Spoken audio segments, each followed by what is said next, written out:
నమస్తే, welcome to college TV. ప్రస్తుతం మనం ధర్నా చౌక్ వద్ద ఉన్నాం. ధర్నా చౌక్ వద్ద నిరుద్యోగులు ధర్నా అయితే నిర్వహించారు. ఇక్కడ అశోక్ సార్ ఉన్నారు, ఒకసారి ఆయనతో మాట్లాడడం. సార్ నమస్తే. ఈరోజు మీరు ముఖ్యంగా చర్చించిన అంశాలు ఏంది?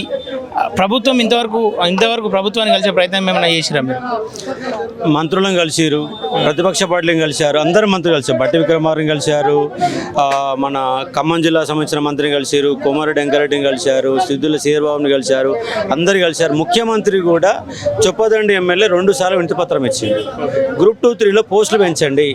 గత గవర్నమెంట్ ఇచ్చిన ఉద్యోగాలు మీరు పెట్టడం కాదు, అధికారంలో తీసుకొచ్చింది పోస్టులు పెంచడం కోసం.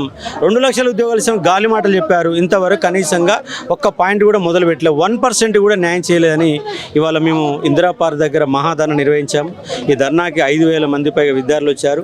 నాకు తెలిసి కాంగ్రెస్ గవర్నమెంట్ అధికారంలోకి వచ్చిన తర్వాత ఇందిరా పార్క్ వద్ద అతిపెద్ద జనసమూహంతో నిర్వహించిన ఒక ధర్నా నిరుద్యోగుల ధర్నానే. కానీ నిరుద్యోగుల నుంచి పట్టించుకోండి. నిరుద్యోగుల గురించి పట్టించుకోకపోతే మా జీవితాలు ఆగమవుతా ఉన్నాయి, మీ జీవితాలు ఆగం చేస్తాం. ఎందుకంటే మా భుజస్కంధాల పైన మీ ప్రభుత్వాన్ని ఇవాళ నెలకొల్పి కూసబెడితే కనీసం ఇంతవరకు ఒక మీటింగ్ లేకపోయా, ఒక సమీక్ష లేకపోయా, ఇయర్ క్యాలెండర్ పైన ఒక అధికారి మాట్లాడకపోయా, ఒక మంత్రి మాట్లాడకపోయా. ఏంటి దౌర్భాగ్యం? మీరు ఇంతవరకు మాట్లాడకపోతే డిసెంబర్ 9లోగా 2 లక్షల ఉద్యోగాలు నింపుతారు. ఎట్లా మాట్లాడారు మీరు? 6 నెలలు అయిపోయింది. 6 నెలలు అయిపోయినకు 1% అని దాని మీద సమీక్ష జరగాలి కదా. ఒక సమీక్ష లేకుండా, ఏది లేకుండా, ఇయర్ క్యాలెండర్ లేకుండా, ఉద్యోగాలు పెంచకుండా, గురుకులాలకు న్యాయం చేయకుండా, జియో నెంబర్ 46 బాధితులకు న్యాయం చేయకుండా, గ్రూప్ 1 వాళ్ళకు 1:100 వాళ్ళకి డిమాండ్ ప్రధానంగా వినబడుతున్న వాళ్ళకు చేయండి.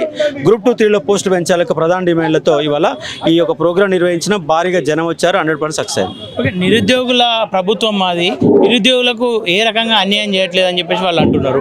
అటు 30,000 ఉద్యోగాలు రిలీజ్ చేసినామని చెప్పేసి, ఇటు గ్రూప్ 1, గ్రూప్ 2 ఎగ్జామ్లు కూడా నిర్వహిస్తున్నామని చెప్తారు. దానిపైన మీ అభిప్రాయం? మా నిరుద్యోగ అంశం పైన ప్రత్యేక చర్చ పెట్టండి. రేపు వాళ్ళు మంత్రివర్గ సమావేశం పెడుతున్నారు. ఆ మంత్రివర్గ సమావేశంలో మా నిరుద్యోగుల అంశాలు చర్చ పెట్టి న్యాయం చేయాలని ఒక కార్యక్రమాన్ని నిర్వహించుకోండి. లేదంటే విద్యార్థులలో అన్రెస్ట్ అనేది బాగా పెరుగుతూ ఉంది. ఇట్లాగే పెరిగితే మీ ప్రభుత్వాలే కూలిపోతాయి. ప్రభుత్వమేమో చెప్పేదేమో, ముఖ్యమంత్రి ఏమంటాడు, నిరుద్యోగుల వల్ల అధికారంలోకి వచ్చామంటారు. కానీ నిరుద్యోగుల మీటింగ్ పెట్టారు, నిరుద్యోగులతో మాట్లాడారు, ఇయర్ క్యాలెండర్ అమలు చేయరు, ఉద్యోగాల సంఖ్యలు పెంచరు, విద్యా వ్యవస్థ గురించి పట్టించుకోరు, విద్యాశాఖ మంత్రిని నియమించారు. ఇదేనా మీ నిరుద్యోగ ప్రభుత్వం? కాబట్టి ఈ దగా ప్రభుత్వంగా మారిపోయింది. గత ప్రభుత్వం 100% దగా చేసి ప్రభుత్వం 200% దగా చేయడానికి సిద్ధమవుతుంది. కాబట్టి తక్షణమే ఈ ప్రభుత్వం నిరుద్యోగుల ప్రభుత్వంగా చెప్పుకోవాలంటే మీరు మీటింగ్ పెట్టి మంత్రివర్గ సమావేశంలో నిర్ణయాలు తీసుకోండి. గ్రూప్ 2, 3 పోస్టులు కంపల్సరీ 5,000 పోస్టులు పెంచి మాకు న్యాయం చేయాలని డిమాండ్ చేస్తా ఉన్నాం. ఓకే సార్, ఇక్కడికి ఈరోజు మద్దతు ఎవరెవరు వచ్చారు? ఇక్కడికి వాళ్ళ బీజేపీ వాళ్ళు, బీజేవైఎం వాళ్ళు వచ్చారు, టీఆర్ఎస్ పార్టీ వాళ్ళు వచ్చారు, అలాగే ఎస్ఎఫ్ఐ స్టూడెంట్ అని వచ్చింది, డివైఎఫ్ఐ వాళ్ళు వచ్చారు, బీజేపీ పార్టీ వాళ్ళు, కమ్యూనిస్టు పార్టీలు, అన్ని పార్టీల వాళ్ళు వచ్చారు. దాంతోపాటు అన్ని విద్యార్థి సంఘాలు వచ్చినాయి.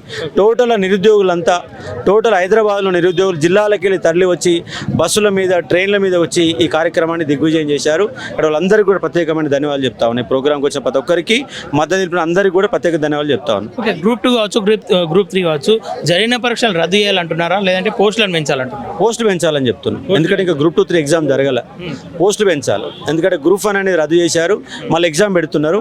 ఆ పెట్టే ఎగ్జామ్ 3వసారి రాస్తున్నారు. కాబట్టి గందరగోళంగా 2 సంవత్సరాలుగా నాన్ స్టాప్ చదవాలంటే కష్టం. కాబట్టి 1:100 ఇవ్వాలి. ఇంకోటి ఏంటంటే ఉద్యోగులంతా మొన్న ఎలక్షన్ విధులలో ఉన్నారు.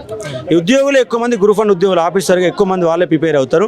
కానీ వాళ్ళని దృష్టిలో పెట్టుకొని ఈ 3 నెలల పాటు వాళ్ళు విధులు నిర్వహించాలి. టైం దొరకలేదు కాబట్టి 1:100 అనేది వాళ్ళకి ఇవ్వాలా. గ్రూప్ 2, 3 పోస్టులు పెంచాలి. గురుకులాలని గత గవర్నమెంట్ ఇచ్చింది 9,210 ఉద్యోగాలు ఇచ్చింది. వాళ్ళల్లో రీలింక్వేజ్ ఆప్షన్ అనేది అమలు చేయకుండా, మీరు డిసెండింగ్ ఆర్డర్లో అమలు చేయకుండా ఇబ్బంది పెడతా ఉన్నారు. డిసెండింగ్ ఆర్డర్లో ఇది నింపాలని కూడా డిమాండ్ చేస్తా ఉన్నారు. ఒకవేళ మీరు ఏదైతే డిమాండ్ పెట్టారో దానికి స్పందించకపోతే తర్వాత కార్యక్రమం, తదుపరి కార్యాచరణ ప్రకటన చేస్తాం. నిరుద్యోగులందరితో మాట్లాడి మా తదుపరి కార్యాచరణ కూడా ప్రకటన చేస్తాం. Okay sir, thank you.